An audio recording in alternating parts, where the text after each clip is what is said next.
¿Cómo están, hermanos? Buenas noches. Es un placer poder estar con ustedes, aunque sea en este medio, ¿verdad? Tenemos anhelo de ya congregarnos, anhelo de poder convivir en armonía con ustedes, pero bueno, es necesario que guardemos las indicaciones, ¿verdad? Antes de comenzar con la palabra de Dios, vamos a orar por los cumpleañeros de este mes. Recordamos que en Casa Oración Ixoye, cada mes oramos por los cumpleañeros del mes, ¿verdad? Este mes cumplieron años Francisco, Evelyn, Dolores y Marilú.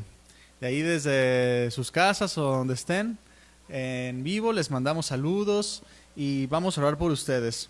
También les queremos invitar a que sigan nuestras transmisiones en vivo. Recuerden que los miércoles, como hoy, tenemos nuestro estudio de Romanos, y los domingos estamos llevando una serie que se llama El equilibrio en la vida cristiana. También les queremos recomendar y queremos seguir enfatizando en que es necesario que atendamos las indicaciones que se dan por medio de nuestras autoridades naturales o nuestras autoridades terrenales, las indicaciones de no salir. Y si salimos, porque sabemos que bueno, todos tenemos necesidades y es necesario salir, que atendamos todas las recomendaciones, ¿verdad? Todas las medidas de seguridad. Y también tenemos un agradecimiento especial el día de hoy. Guillermo, nuestro encargado de Casa de Oración Ixoye, hoy nació su bebé, hoy nació Ángela Sofía. Y estamos muy contentos porque podemos compartir esta noticia. Ya vimos por ahí algunas fotos de ella en WhatsApp y estamos muy contentos. Y dentro de la oración pues vamos a estar también agradeciéndole a Dios. Entonces, cierre sus ojos, hermano, ahí donde esté, y vamos a unirnos como un mismo cuerpo en oración. Oremos. Padre, en el nombre de Jesús, te queremos dar gracias y reconocer que es de ti quien viene la vida, Señor, es de ti que viene todo lo que nosotros tenemos, Señor, y queremos agradecerte, Señor. Queremos poner nuestro corazón agradecido delante de ti, Señor, por los cumpleañeros de este mes, Señor, por Francisco, Evelyn, Marilú, Señor. Gracias porque tú los trajiste a este mundo, Señor, y no solo los trajiste, sino que los has llamado, Señor, al arrepentimiento, Señor. También por Dolores, Señor, que cada uno te esté escuchando en sus lugares, Señor. Desde aquí los bendecimos y te damos gracias por sus vidas, Señor. Les amamos y les bendecimos, Señor. También queremos pedirte, Señor, por esta contingencia, Señor. Sabemos que tú todo tienes en control. Sabemos que tú eres bueno y misericordioso, Señor, y que toda cosa tú permites para que tu nombre sea predicado, para que tu evangelio sea exaltado en las naciones, Señor. Y queremos darte un agradecimiento y un reconocimiento especial, Señor, por la bebé que ha nacido hoy, Señor, de Memo y Evelyn, Señor. La bendecimos a esa pequeña niña hermosa, Señor. Y queremos pedirte, Señor, que tú, Señor, hagas con ella grandes cosas, Señor, que tú la bendigas, que tú la guardes de este mundo, Señor, y que el día, Señor, de mañana, cuando ella crezca en estatura, en sabiduría, Señor, ella pueda tomar la decisión de seguirte, Señor, ella pueda ser contada como iglesia tuya, Señor, y que tú siempre, Señor, le des palabra a ella, Señor. Sabemos que tú nos creaste desde el vientre de nuestra madre, Señor, y desde que nacemos hasta el día que morimos, tú nunca nos dejas de hablar, Señor. Te pedimos también sabiduría para que le des sabiduría a sus padres, Señor, para que la guíen, Señor, y sobre todo, Señor, que en este momento tan especial para ellos, Señor, ellos, como siempre, te den la gloria a ti, Señor. Tú eres el Señor del cielo y de la tierra, Señor, y te damos muchas gracias, Padre. Queremos agradecerte y queremos pedirte, Señor, que tú hables a nuestro corazón. Muchas gracias, Padre, en el nombre de Jesús. Amén. Hermanos, un aviso.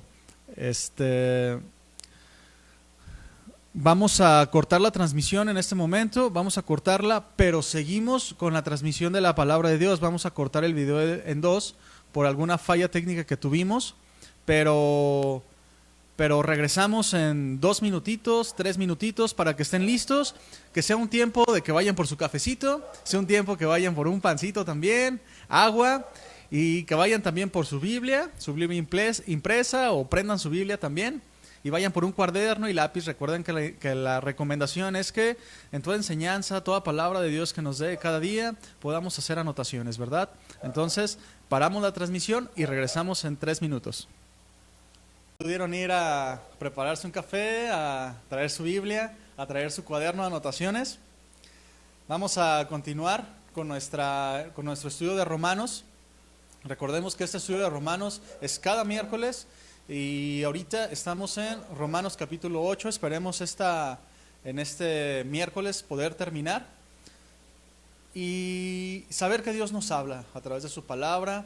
La palabra de Dios es la voluntad de Dios escrita para todos los hombres. Es la única que puede cambiar los corazones y es la necesidad del corazón del hombre. La palabra de Dios llena cualquier necesidad que tengamos. La palabra de Dios llena cualquier hueco que toda circunstancia puede dejar en nuestras vidas. Quiero hacer un breve repaso de lo que vimos hace 2 semanas. Recordamos que la última semana estuvimos el miércoles, cambiamos el estudio de Romanos por una sesión de alabanza y adoración a Dios. Esperamos que sí nos haya estado siguiendo en la transmisión, haya estado adorando a Dios, orando a Dios por todas las necesidades. Y quiero hacer un breve repaso de lo que vimos hace 2 semanas. Y para los que nos han estado siguiendo, pues servirá como repaso, pero también los que nos empiezan a escuchar, va a servir como fundamento para lo que vamos a estudiar el día de hoy. Abre tu Biblia, por favor, en Romanos 8. Romanos 8. Vamos a leer el versículo 9. Dice así: mas vosotros no vivís según la carne, sino según el Espíritu, si es que el Espíritu de Dios mora en vosotros. Versículo 14, nos saltamos. Porque todos los que son guiados por el Espíritu de Dios, estos son los hijos de Dios. ¿Cómo podemos saber si somos hijos de Dios? ¿Cómo puedes saber que eres hijo de Dios? Si somos guiados por el Espíritu de Dios, nos lo dicen los versículos. Si Dios mora en ti, entonces eres hijo de Dios. Pues si somos guiados por el deseo de nuestra carne, entonces no somos hijos de Dios. El ser hijo de Dios no es por decir que lo somos, no es por declararlo con nuestra boca, el decir yo soy hijo de Dios y entonces lo soy, no. No es por hablarlo, sino es aquel que no solamente lo declara con su voz, sino que lo declara principalmente con su vida. Es aquel que ha recibido el Espíritu de Dios por creer y rendir su vida a Dios, vive sus días en una nueva vida, que es sino conforme al reino de Dios. Juan 1:12 dice: mas a todos los que le recibieron, a los que creen en su nombre, se les ha dado autoridad de ser llamados hijos de Dios. Es decir, se les ha dado ese poder, esa autoridad de poder ser hijos de Dios. Es muy común que las personas digan, no es que yo soy hijo de Dios, y es que todos somos hijos de Dios, pero la palabra de Dios hace una distinción en esto. Habla de que quien es hijo de Dios, entonces tiene el Espíritu de Dios morando en él, y vive conforme al Espíritu, no conforme a la carne, es decir, no conforme a sus deseos, sino que ha rendido su voluntad a Dios y ha hecho para sí Rey a Jesucristo. Entonces Jesús gobierna tu vida. Si Jesús gobierna tu vida, es decir, la palabra de Dios, entonces eres un hijo de Dios. El mismo Romanos 8, veamos el capítulo 15 y 16. Dice así: pues no habéis recibido el espíritu de esclavitud para estar otra vez en temor, sino que habéis recibido el espíritu de adopción, por el cual clamamos, Abba, Padre. El Espíritu mismo da testimonio a nuestro espíritu de que somos hijos de Dios. Este es otro punto que tocó Andrés hace 2 semanas. Ya no tenemos el espíritu de temor, sino de adopción. No solamente Dios nos rescata de la condenación del pecado. No solamente Dios nos rescata de nuestra mala manera de vivir, sino que ahora nos da una posición delante de Dios. Ahora podemos llamarlo Padre. Esta expresión, Abba Padre, es una expresión de ternura, de amor, de pertenencia. Abba Padre. Ahora puedes llamar a Dios Padre, porque para Él eres un hijo, has sido adoptado. Y con confianza puedes entrar al lugar santísimo y estar con Él, como un padre o un hijo, un padre perfecto, un padre amoroso. Vimos también en el versículo 18, que dice así, que las aflicciones del tiempo presente no son comparables con la gloria venidera que en nosotros ha de manifestarse.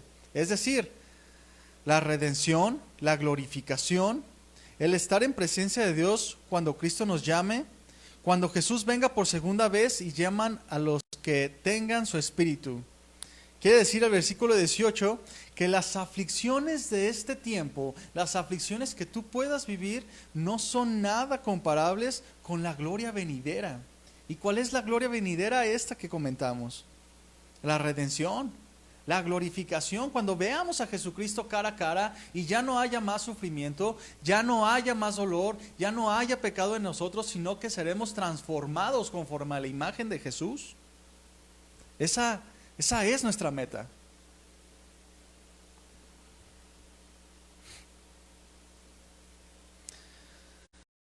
Y podemos preguntar en este punto, ¿cuántas aflicciones has tenido? ¿O cuántas aflicciones? ¿Verdad? El apóstol Pablo dice que las aflicciones de este tiempo no son comparables con la gloria venidera. Sea cual sea la aflicción que estés pasando el día de hoy o que hayas pasado, piensa en esto. Bueno, no solo lo pienses, sino créelo. Que esta aflicción que tú hayas pasado o estés pasando no son comparables con la gloria venidera. Y vamos a leer segunda de Corintios. Vamos a segunda de Corintios 11. Y vamos a leer a partir del versículo 23. Segunda de Corintios 11, 23, en la segunda parte. Dice el apóstol Pablo acerca de estas pequeñas aflicciones. Dice, en trabajos muy abundantes, en azotes sin número, en cárceles más, en peligros de muerte muchas veces. 24, de los judíos 5 veces he recibido 40 azotes menos uno, 3 veces he sido azotado con varas, 1 vez apedreado, 3 veces he padecido naufragio, 1 noche y 1 día he estado como un náufrago en alta mar.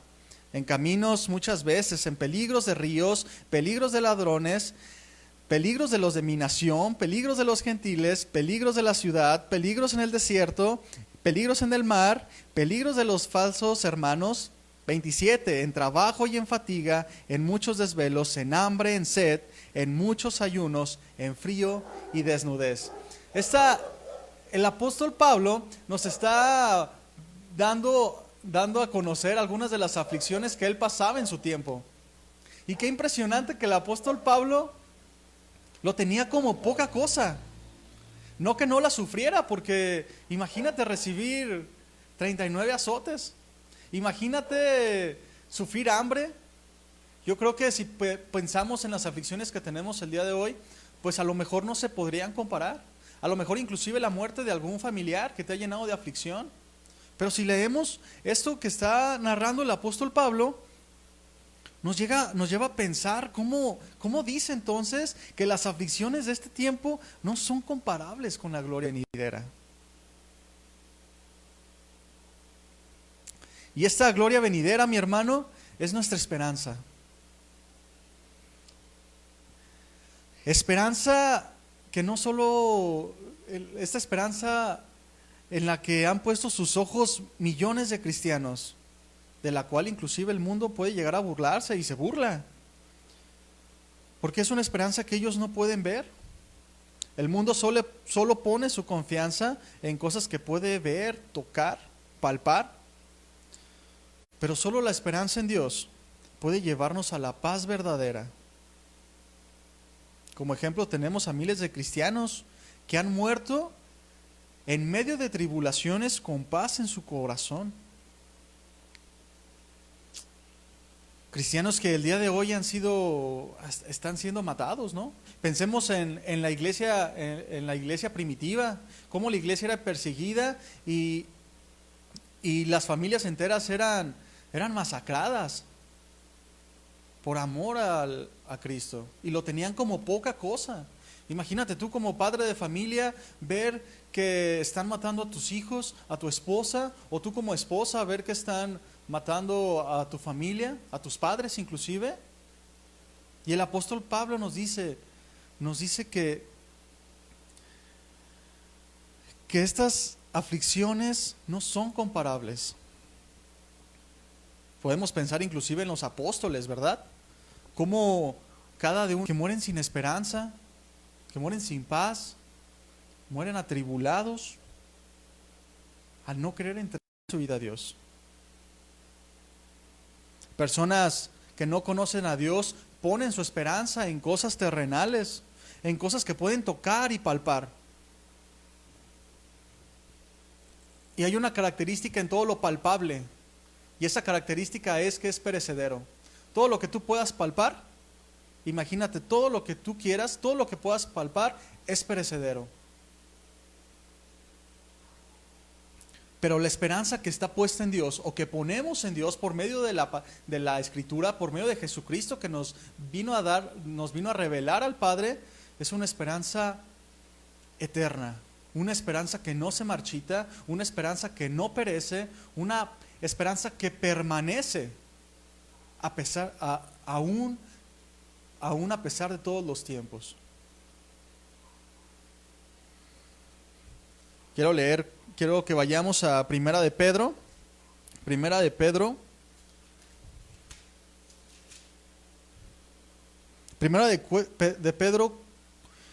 capítulo 1, versículo 4, dice: para una herencia incorruptible, incontaminada, inmarcesible, reservada en los cielos para ustedes, que son guardados por el poder de Dios mediante la fe, para alcanzar la salvación que está preparada para ser manifiesta en el tiempo postrero. Esta es nuestra esperanza, hermano. Esta es nuestra esperanza. Una esperanza que no se marchita, una esperanza que es ciertísima.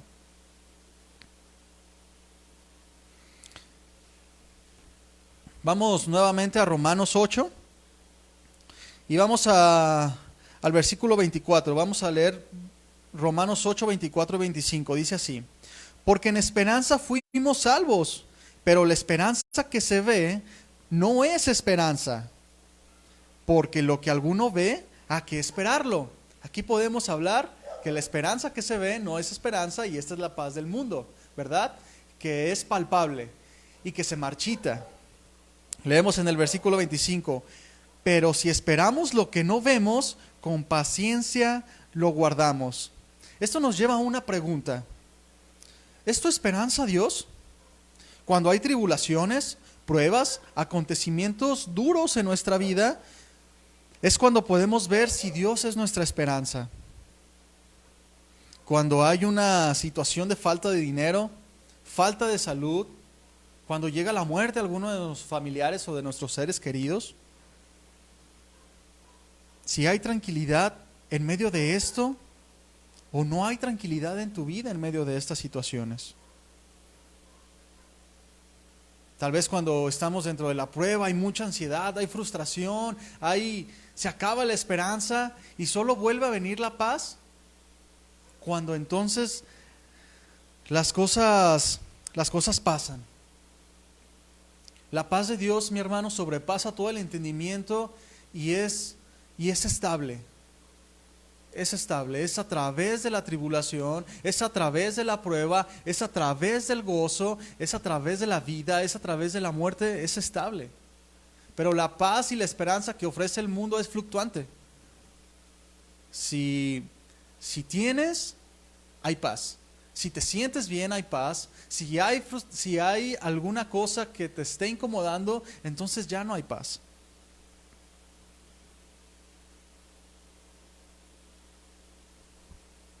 La esperanza genuina en Dios, mi hermano, viene cuando hemos creído en Cristo y recibimos su Espíritu Santo, el cual produce fruto. Y recibir el Espíritu Santo en nosotros produce fruto. Fruto de un hijo de Dios. Veámoslo de esta manera. Si en medio de la adversidad, sea cual sea, tenemos amor, gozo, paz, paciencia, benignidad, bondad, mansedumbre, templanza, entonces estamos poniendo nuestra esperanza en Dios. Pero si cuando hay adversidad no existe la paz, no existe el gozo, no existe la templanza, sino que cuando viene cada no sabemos qué pensar, no sabemos a quién ir, no sabemos, no entendemos la situación y nos desesperamos, entonces está manifestando que nuestra esperanza no es Dios. Porque el que es hijo de Dios, que es sellado con el Espíritu Santo, produce el fruto del Espíritu. Vamos a Hebreos 10:23.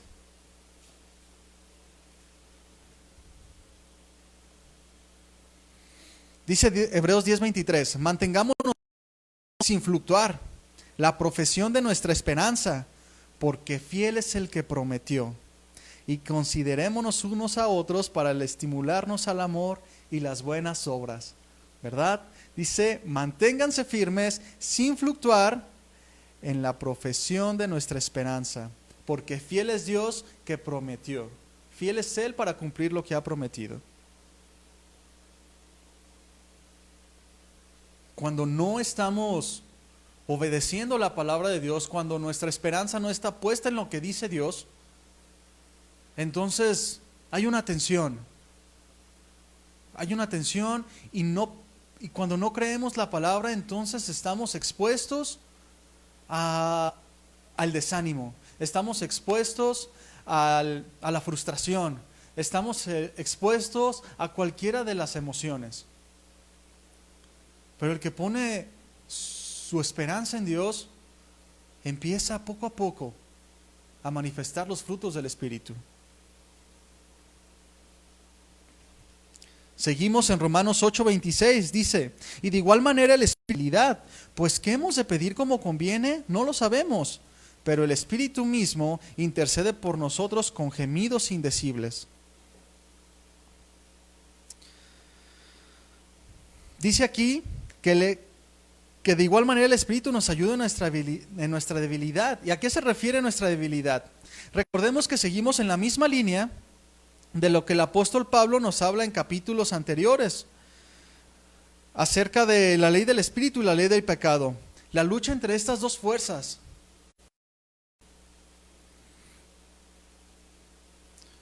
Sabemos que nosotros deseamos hacer el bien y tenemos el Espíritu Santo que nos impulsa al hacer el bien, pero también está nuestra carne.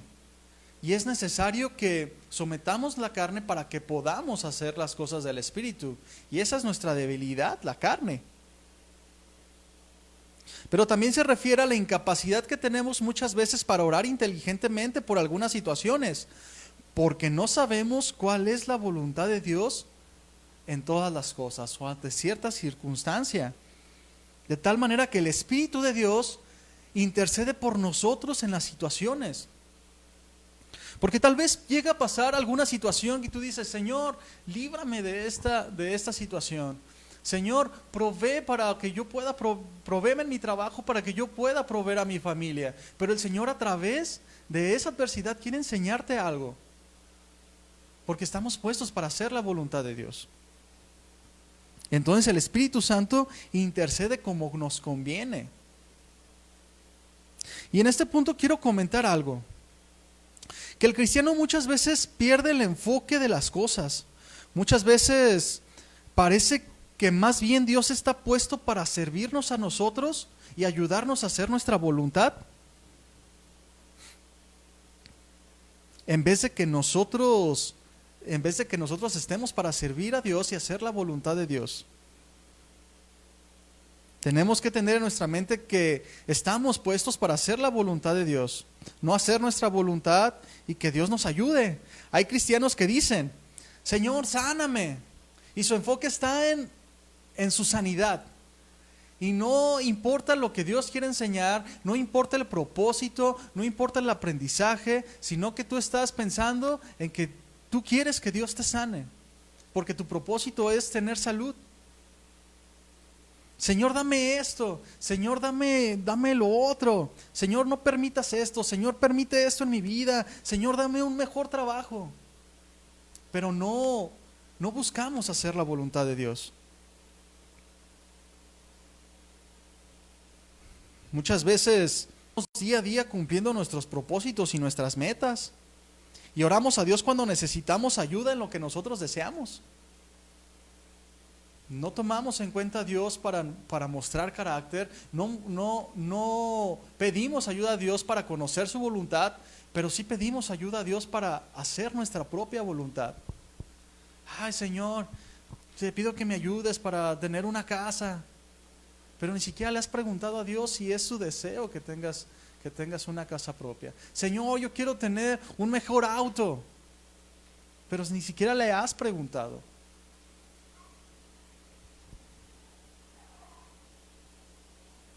Cabe mencionar a modo de pregunta, ¿estás haciendo la voluntad de Dios el día de hoy? O también, ¿sabes cuál es la voluntad de Dios para tu vida? A lo mejor cambiarían los ánimos si te pregunto de diferente manera. ¿Cómo vas el día de hoy con tus planes? ¿Cómo vas el día de hoy con tus proyectos? Porque muchas veces en reuniones, se habla mucho acerca de los planes que tenemos. No, es que yo quiero esto y tengo planes de hacer esto, pero no se habla de hacer la voluntad de Dios.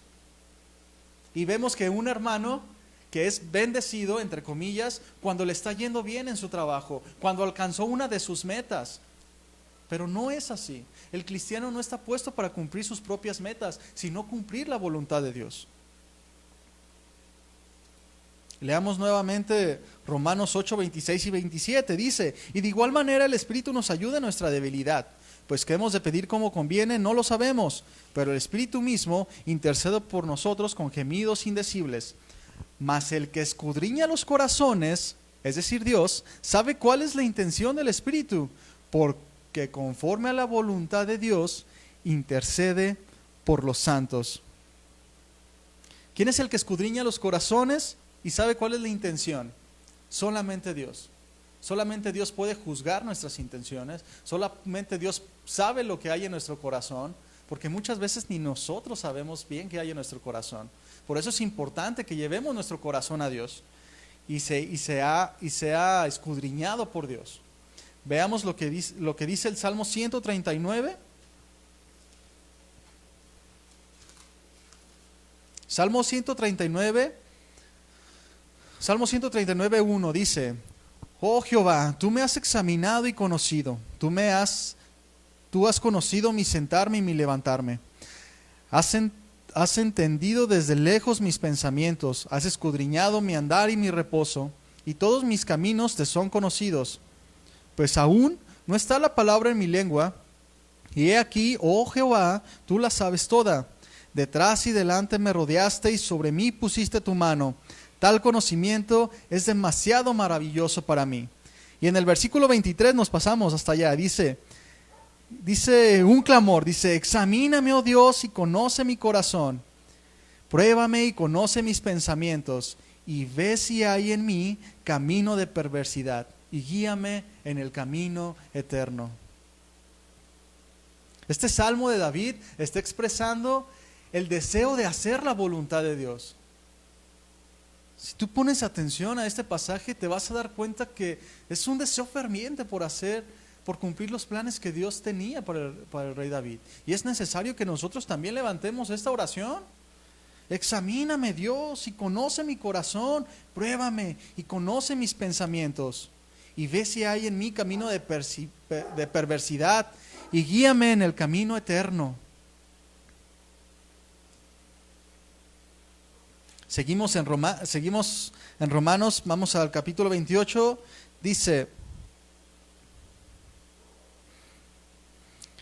Romanos 8:28, Y sabemos que los que aman a Dios, todas las cosas les ayudan para bien. Esto es, a los que conforme su propósito son llamados. Este pasaje muchas veces, mi hermano, es muy mal empleado.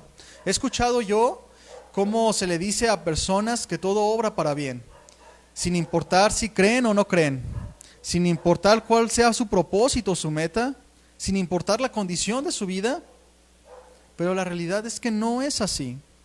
Si leemos el contexto y seguimos la línea de lo que el apóstol Pablo nos está hablando, que podemos ver que está enfatizando en hacer la voluntad de Dios, porque somos llamados con un propósito.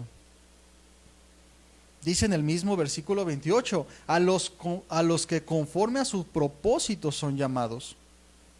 Cuando entregas tu vida a Cristo, entonces no hay espacio para hacer tu voluntad o realizar tus metas y propósitos. Solo tenemos algo en mente: hacer la voluntad de Dios. Tengamos cuidado, hermano, de no usar mal estos pasajes, porque podemos confundir a las personas, haciéndoles creer cosas que no dice la Escritura. Este es exclusivamente para cristianos, para personas que han creído y están enfocados en hacer la voluntad de Dios. Porque si tú tienes tu mirada puesta en Cristo, entonces vas a poder pasar tribulaciones, angustias, vas a poder pasar inclusive por momentos de felicidad, y todo lo vas a enfocar en la voluntad de Dios. Pero el que no es hijo de Dios, cada situación lo desborda en sus emociones. Sean buenas o sean malas, desborde emocional. Buenas noches, hemos estado teniendo problemas de la transmisión. No es por culpa del equipo que tenemos o de nosotros. Ha estado fallando en las redes sociales, en algunas transmisiones, ¿sale? Pero seguimos, vamos a seguir. Estábamos entonces en Romanos 8:29. Dice: porque los que antes conoció, también los predestinó para que fueran hechos conforme a la imagen de su Hijo, para que Él sea el primogénito entre muchos hermanos. 30. Y a los que predestinó, a estos también llamó, y a los que llamó, a estos también justificó, y a los que justificó, a estos también glorificó. Estos pasajes muchas veces, mis hermanos, causa algunas controversias, y aislados de su contexto inmediato y general, sustentas doctrinas que hablan sobre una predestinación para salvación. Pero estos pasajes no se refieren a esto, mi hermano, sino que una vez que por libre voluntad hemos creído en el mensaje de Dios, hemos sido destinados a ser a la imagen de Cristo. En el versículo 30 nos habla de este proceso de glorificación, la cual culmina cuando seamos transformados a la imagen de Cristo. Cuando el cristiano recibe el Espíritu de Dios, entonces comienza este llamado, pues hemos sido destinados a la glorificación por medio del llamamiento y la justificación. Filipenses 3:20 dice: mas nuestra ciudadanía está en los cielos, de donde también esperamos al Salvador, al Señor Jesucristo, el cual transformará el cuerpo de la humillación nuestra para que sea semejante al cuerpo de la gloria suya, por el poder con el cual puede también estar sujeto todas las cosas, con el poder con el cual puede también sujetar a sí mismo todas las cosas. Todo cristiano verdadero que ha sido sellado con el Espíritu de Dios y muerto y resucitado con Cristo, tiene garantía que será transformado a la imagen de Jesús. Este es el único camino.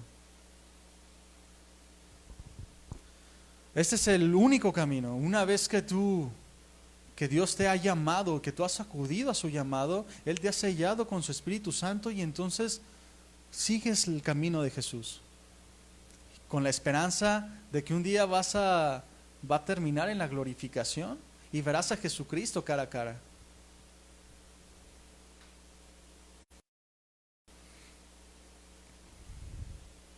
No puede un cristiano unirse a Cristo entonces y al poco tiempo desunirse. No se puede. Una vez que te has unido a Cristo, solo hay un destino: ser conforme a la imagen de Jesús. No puedes unirte y después desunirte. Posiblemente puedes pensar en alguien que ha abandonado la fe, que se ha dicho cristiano y después pues simplemente ya lo ves que nada que ver con el cristianismo. Ahora está en el mundo, pero Jesús dijo, estaban con nosotros, pero no eran de nosotros. El ejemplo del trigo y la cizaña, ¿verdad? Que crecen juntos, son semejantes. Un justificado por Dios no puede después injustificarse, por así decirlo, y volverse a justificar después. No puede recibir el Espíritu de Dios, dejarlo y volverlo a recibir. No puede recibir el Espíritu de Dios dos veces. Veamos lo que dice la Escritura acerca de esto en Hebreos 10.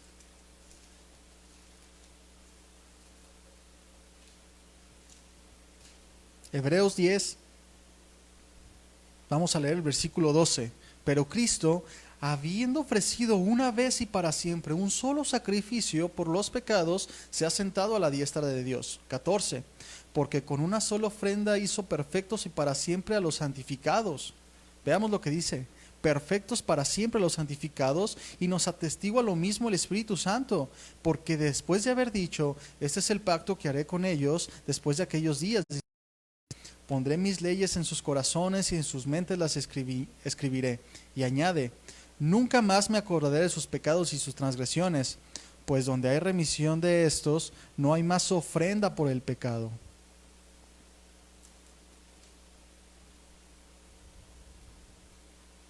Qué impresionante lo que se nos dice en esta carta a los hebreos.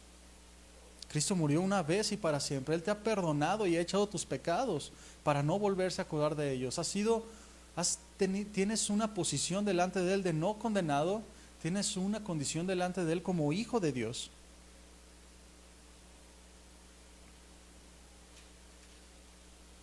Seguimos en Romanos 8. Romanos 8:31 dice, después de esto que aprendimos, dice, ¿qué pues diremos a todo esto? Si Dios es por nosotros, ¿quién es contra nosotros? ¿Quién puede truncar, mi hermano, entonces la voluntad de Dios para tu vida? Pues sabemos que ahora tenemos el Espíritu de Dios que nos guía y la mente de Cristo. Ten por seguro que si fuiste sellado con el Espíritu de Dios, entonces terminarás la carrera hasta el final. Filipenses 1:6 dice, estando persuadidos en esto, es decir, convencidos, no por hombres, sino por el Espíritu de Dios, que el que comenzó la obra, que el que comenzó en vosotros la buena obra, la perfeccionará hasta el día de Cristo Jesús. Es decir, hasta ser semejantes a la imagen de Jesucristo, pues Él es el primero.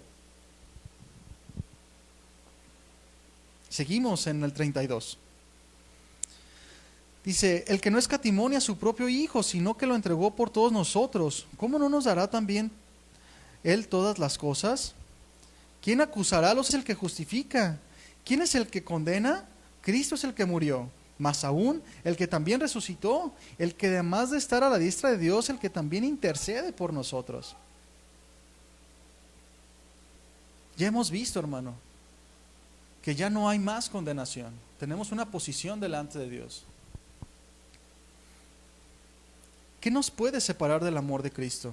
La respuesta es obvia. Nada nos separa del amor de Dios. Pero si traducimos este pasaje de una forma diferente, hablando del amor de Dios que se traduce en obediencia, podemos preguntar, ¿qué te separa de obedecer a Dios? ¿Qué te limita a obedecer a Dios? ¿Qué te priva de obedecer a tu Señor? Dice la Escritura, si me amas, guarda mis mandamientos. Muchas veces cuando viene la tribulación, la angustia, la persecución, el hambre, los peligros, entonces nuestra obediencia no surge efecto. Nos detenemos de obedecer.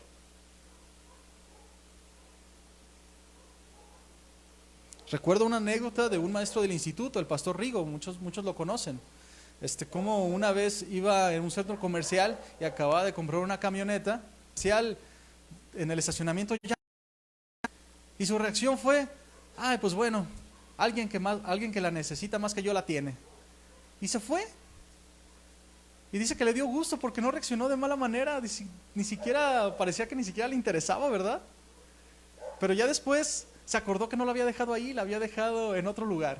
Pero dice él que le daba mucho gusto a la reacción que tuvo. Pero pensemos en nosotros, muchas veces no perdemos el carro o no nos lo roban. o no pensamos que pasan estas cosas. A veces no encontramos las llaves y empezamos a zapatear. A veces alguien nos ofende y ya estamos enojados. Dejamos de obedecer a la palabra de Dios, dejamos de seguir a Jesús.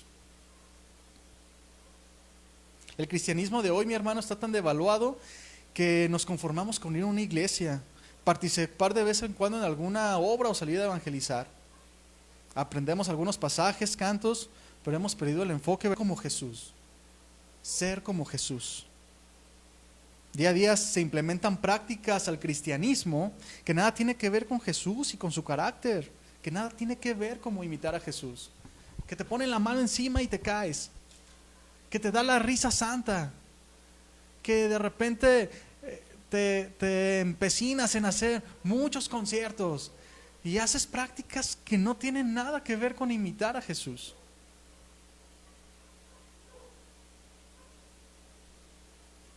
La vida cristiana, mi hermano, se traduce en una vida de morir constantemente.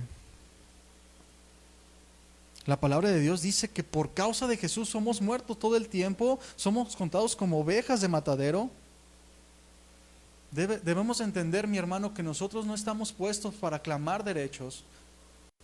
Cuando hemos creído en Cristo, mi hermano, hemos perdido todo derecho. Si se te meten a la fila, ya perdiste el derecho. Porque tenemos que ganarnos el derecho de predicar a las naciones, porque tenemos que comportarnos sin mancha, hacer la diferencia. Somos la luz de las tinieblas. Y tenemos que ser una luz fuerte, una luz tenue que apenas se alcance a ver. Hemos perdido todo derecho a una vida cómoda. Dice la Escritura, porque esta leve tribulación momentánea produce en nosotros un cada vez más excelente y eterno peso de gloria, no mirando las cosas que se ven, pues las cosas que se ven son temporales, pero las que no se ven son eternas. Romanos 8, 38 y 39 dice, por lo cual estoy seguro que ni la muerte, ni la vida, ni los ángeles, ni principados, ni potestades, ni lo presente, ni lo porvenir, ni lo alto, ni lo profundo, ni ninguna otra cosa creada nos podrá separar del amor de Dios, que es en Cristo Jesús nuestro Señor. Cristo nos ha dado ejemplo de cómo permanecer a través de la adversidad. Cuando Jesucristo sabía que iba a morir, que estaba en el huerto de Getsemaní, Él se levantó y dijo, la hora ha llegado, viene el que me entrega, y se levantó con valentía. Se privó de todo deseo y derecho de vida. Él se humilló a sí mismo. A Él nadie lo apartó del amor de Dios. Y es necesario que a nosotros nada nos aparte del amor de Dios. Ni amar la vida, ni el temor a la muerte, ni las aflicciones, ni los tiempos presentes, ni los tiempos futuros. Porque si vivimos o morimos, nuestra vida está guardada en Cristo. Esta es la esperanza ciertísima que tenemos en Cristo. Para terminar, quiero leerles Romanos 12, 1 y 2. Dice, así que hermanos, os ruego por las misericordias de Dios que presentes vuestros cuerpos en sacrificio vivo, santo, agradable a Dios, que es nuestro culto racional. No se conformen a este siglo, sino transfórmense por medio de la renovación de vuestro entendimiento, para que comprueben cuál sea la voluntad de Dios, buena, agradable y perfecta. Qué impresionante, mi hermano, lo que produce la esperanza de Dios. Vamos a orar, cierra tus ojos y vamos a orar. Padre, en el nombre de Jesús, te damos muchas gracias, Señor, por tu palabra, porque nos has dado a conocer que tú tienes algo preparado para nosotros, algo especial, algo que no perece, que no se marchita, que es eterno. Y nosotros ponemos nuestra confianza en ti, Señor, y nos gozamos en que podemos llamarte Padre, nos gozamos en la adopción, nos gozamos en que no hay más condenación. Nos gozamos en tu vida, Señor. Y yo tomo mi vida y la pongo a tus pies porque quiero hacer tu voluntad, no mi voluntad. Ahí en tu casa, dale gracias a Dios y reconócelo en tus caminos. Si hay algo que tengas que cambiar, cámbialo. Porque Dios te ha dado esa potestad. Ya no eres esclavo del pecado para servir al pecado, sino que ahora eres siervo de Dios, equipado con las armas de la fe para poder vencer toda adversidad y ser conforme a la imagen de Jesucristo, a lo cual has sido llamado. Muy bien, mis hermanos, ahí en donde estás, dale un aplauso al Señor por su palabra, agradécelo y reconócelo en todos sus caminos. Te seguimos invitando a que sigas nuestras transmisiones. Si tienes alguna petición de oración, haznosla saber, estaremos orando por cualquier necesidad. Estamos al pendiente, cualquier cosa que necesiten por vía de WhatsApp, por las redes sociales. Los amamos y les damos muchas gracias.